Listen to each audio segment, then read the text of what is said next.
자, 시황에 대한 분석부터 출발합니다. 정책 리스크가 계속해서 시장의 발목을 잡는 그런 원인으로 꼽히고 있습니다. 자, 김동관 대표님. 예. 보니까 대주주 양도세 기준 논란 같은 부분들이 상승 동력을 상당히 많이 약화시키는 것 같은데요. 어떻게 보시는지요? 사실 이제 원인 제공은 그 8월 1일 날이었죠. 이 양도세 기준 논란 등 정부의 이 코스피 5천 시대와 다소 역행하는 세액 발표를 하면서 사실은 이제 주가 지수에 대한 흐름과 종목군들의 흐름이 이제 언밸런스하는 그런 흐름들이 나타나기 시작했는데요. 네. 2분기 실적 발표 이후에 사실 이러한 현상들은 굉장히 많이 크게 작용하는 모습들을 보여줬습니다. 그래서 주가 지수와 무관하게 급락하는 종목 또 업종들이 소출하는 그런 현상들을 지금 보여주고 있는 그런 현실인데요. 그러다 보니까 신고가 근처에 있었던 종목군들이 하락 흐름이 뚜렷하게 나타나고 있습니다.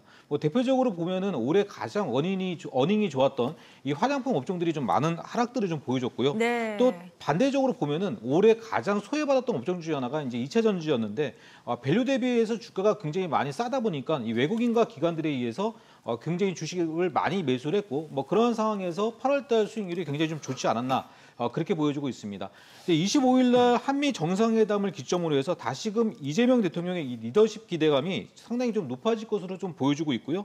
또 이제 전일 같은 경우에는 경제 5기년 아젠다에 대한 부분을 발표를 하면서 사실상 이제 종목군들에 대한 이 순환 흐름들에 대한 어떤 기대감들을 좀 많이 가져보게 되어 있습니다. 네. 결국 시간이 문제지 증시는 분명히 신고가가 나타날 것이라고 좀 보여주고 있는데요.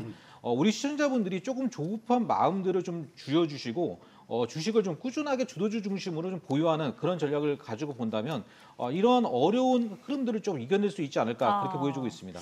김호영 대표님께서는 어떻게 보실까요? 3,200선 전후로 좀 돌파하나 싶었다가 다시 살짝 밀리고 이런 박스권이 나타나고 있거든요.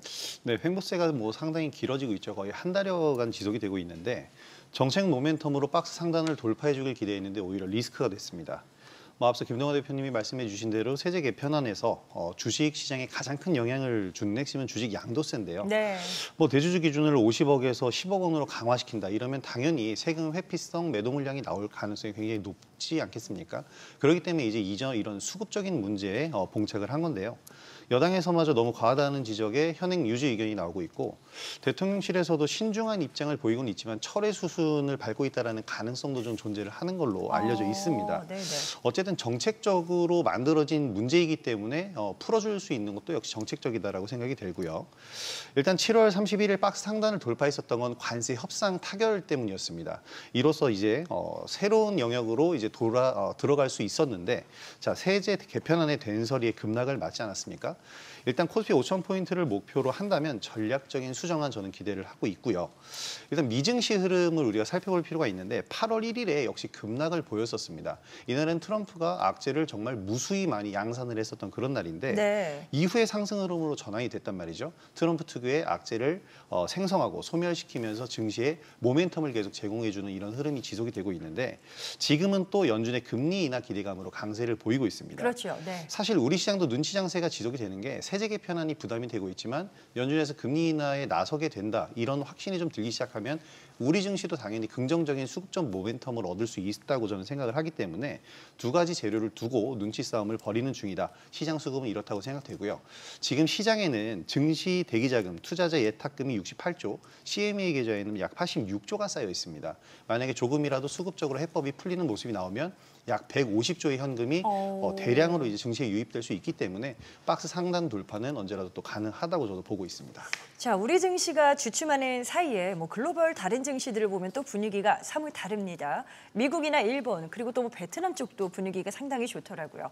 상반기까지만 하더라도 우리 증시 수익률, 이 상승률이 상당했었는데 지금은 여건상 쉽지가 않은 거죠.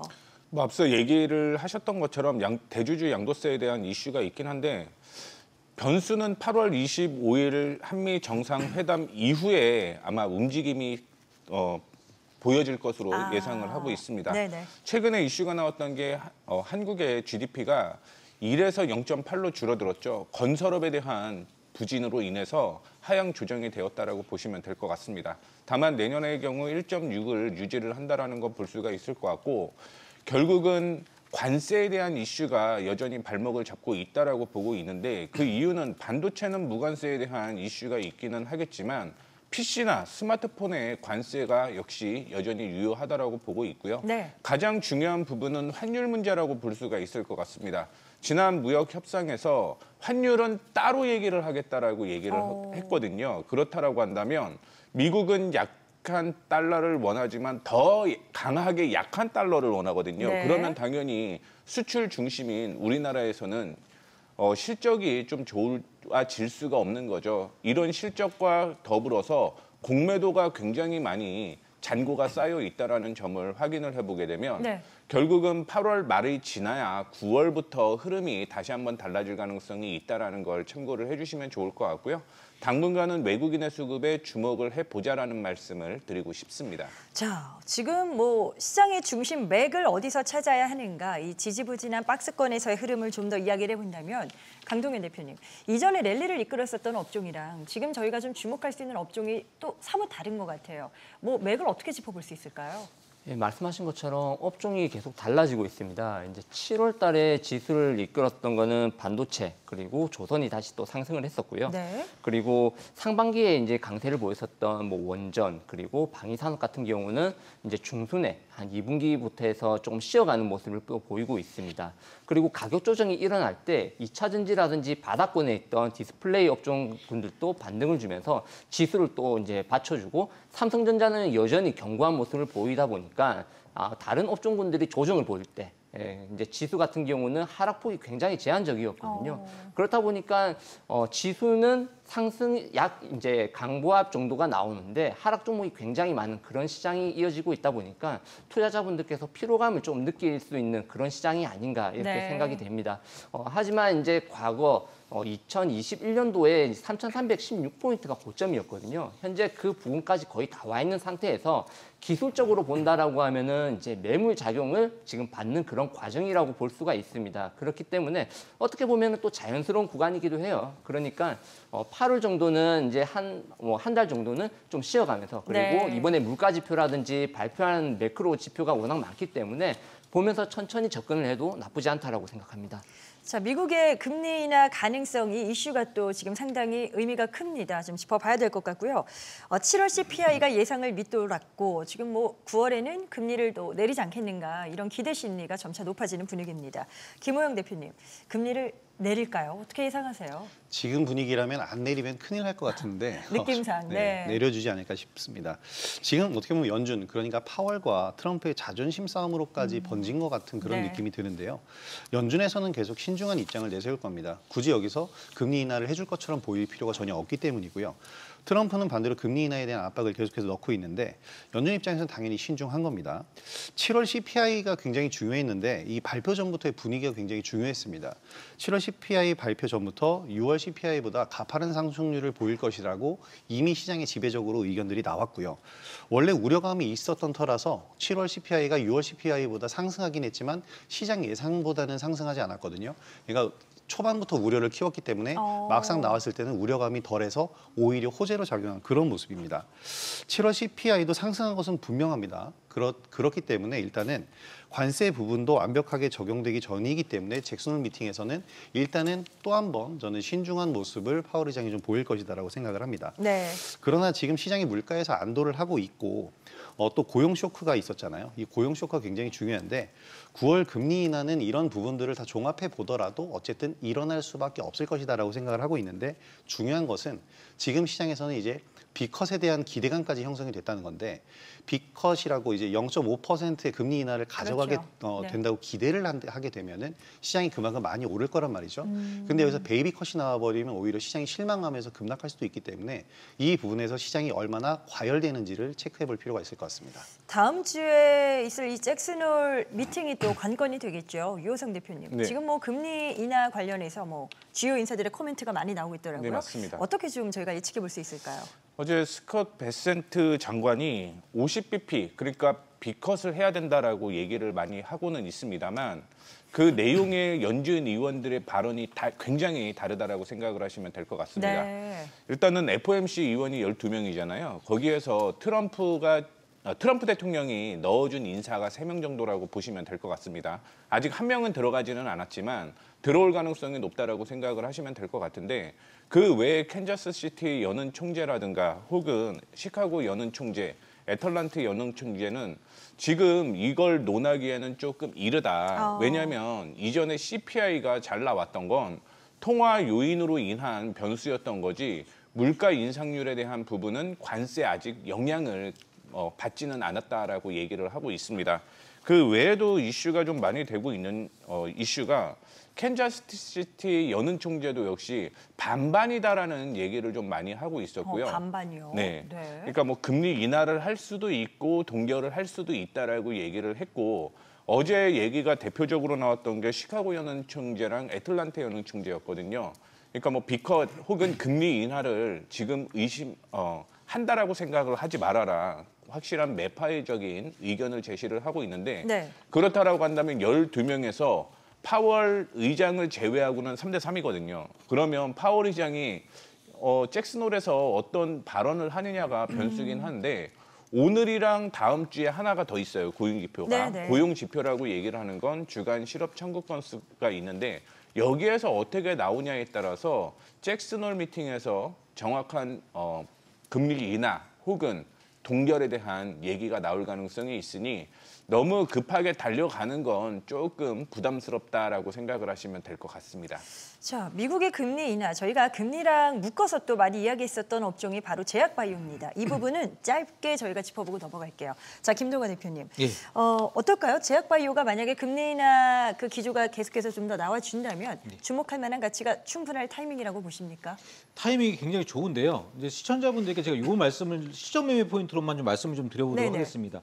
그러니까 그 CPI라는 것 자체가 2.5%보다 높으면은 사실 이제 물가가 많이 올라가는 거고 2.5%보다 이제 낮아지면은 사실 이제 물가가 안 올라간다 그렇게 보시면 되는데 이번에 발표된 게 일단 CPI가 2.7% 정도가 지금 나왔거든요. 네. 그 얘기는 뭐냐면 금리를 충분하게 이제 내릴 수 있다라는 겁니다. 근데 여기서 제일 중요한 부분들은 금리를 내렸을 때 경기가 살아나느냐에 대한 부분이죠. 근데 앞에서 발표됐었던 이 경제 지표들이 굉장히 좀 좋지 않게 발표가 됐습니다. 그래서 경제가 침체되면서 금리가 우리가 인하된다라는 부분들을 보통 이제 이게 반대적으로 이제 스태그플레이션을 좀 이제 막아낼 수 있는, 그러니까 금리가 높고 경기가 안 좋다라는 부분들은 이제 스태그플레이션이라고 하는 건데 이 스태그플레이션을 막기 위해서 이제 금리를 인하를 해야 된다라는 부분들이잖아요. 네네. 그래서 현실적으로 지금 약달러가 나타나고 있고 이제 전일 같은 데 경우 보니까 이 10년물 국제 수익률 자체가 지금 보면은 낮아졌습니다. 그러다 보니까 금일 같은 경우 어떤 현상이 나타났냐면 만기일날이지만 제약바이오 종목군들 중심으로 이 반등 나오는 그런 현상들이 나타났거든요. 그래서 네. 이런 부분들은 굉장히 좀 긍정적이다라고 볼 수가 있는데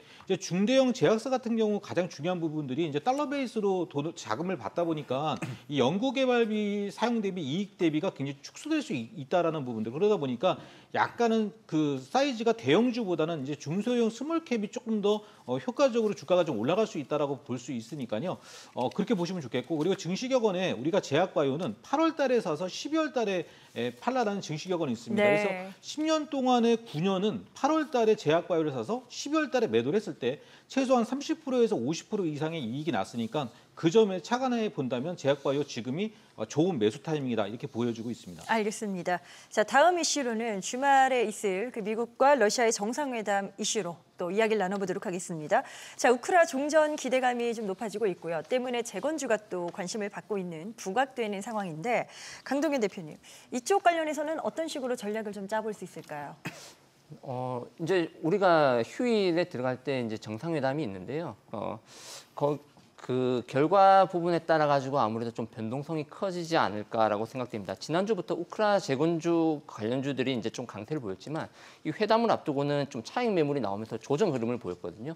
오늘 관련주 중에서 뭐 SI 스틸텍이라든지 전진건설로봇 같은 경우도 좀 큰 폭 하락하는 모습이 나왔습니다. 네. 수급 측면에서는 이제 두 종목이 가장 이제 반응도가 좋긴 한데요. 이제 최근에 이제 이게 이슈에 따라 가지고 급등락이 워낙 큰 만큼 조금 중장기적으로 보고 건설기계 쪽으로 약간 우량주 쪽으로 접근하는 것도 하나의 방법이다라고 생각되고요.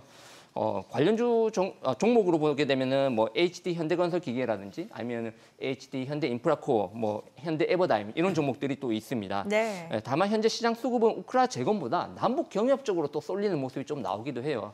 그 트럼프와 푸틴과의 정상회담을 앞두고 푸틴 대통령이 그 김정은과 통화를 했다라는 이슈가 나오면서 또 남북 경협으로 이어가는 그런 모습이 또 나왔거든요. 근데 반응은 오히려 남북 경협 쪽으로 수급이 더 강하게 붙는 모습이었습니다. 그 부분은 아무래도 이번 회담, 정상회담, 러시아와 미국과의 정상회담을 제외하고 그 다음에 만약에 이게 잘 안 된다 하더라도 남북 경협 같은 경우는 이제 25일 날에 미국하고 우리나라 대통령이 이제 정상회담을 가지는데 그 기간이 남아 있다 보니까 그 안에 또 하나의 모멘텀이 생성될 수가 있거든요. 그러니까 상대적으로 좀 더 안전하다 그렇게 볼 수가 있는데, 근데 또 여기서 하나 변수가 나온 게 오늘 이제 김여정 이제 북한 쪽에서 네. 그 확성기 철거 부분에 대해 가지고 부인하는 발언을 하는 바람에 또 이건 또 예상하지 못한 이슈였거든요. 그래가지고 오늘 조금 전체적으로 좀 약세 흐름이 나왔습니다. 악재가 됐으니까요. 네, 맞습니다. 그렇기 때문에 이게 단기적인 변동성을 생각한다라고 하면은 조금 매매와 추격 매수라든지 이런 거는 굉장히 좀 위험합니다. 그렇기 때문에 약간 우량주라든지 상대적으로 좀 덜 오른, 그리고 실적을 기반으로 하고 있는 기업들 중심으로 매매를 하신다라고 하면은, 그리고 웬만하면은 조금씩 분할 매수로 모아가는 관점으로 접근을 해야지 리스크를 좀 줄일 수 있지 않을까 그렇게 보고 있습니다. 충분한 리스크 관리가 병행될 필요가 있다. 또 이렇게 말씀을 주셨습니다. 먼저 주요 시장 이슈부터 점검해 보셨고요. 네 분의 의견들은 투자 전략을 세우시는데 참고 자료로 활용해 보시길 바랍니다. 투자에 대한 최종 판단과 책임은 투자자 본인에게 있습니다. 항상 자신의 원칙에 맞춰서 현명한 투자하시길 바라겠고요. 또 카카오 채널을 통해서 주식에 관한 더 다양한 정보를 만나보실 수 있습니다. 카카오 채널 필살기를 검색하신 후에 친구 추가하시면 됩니다.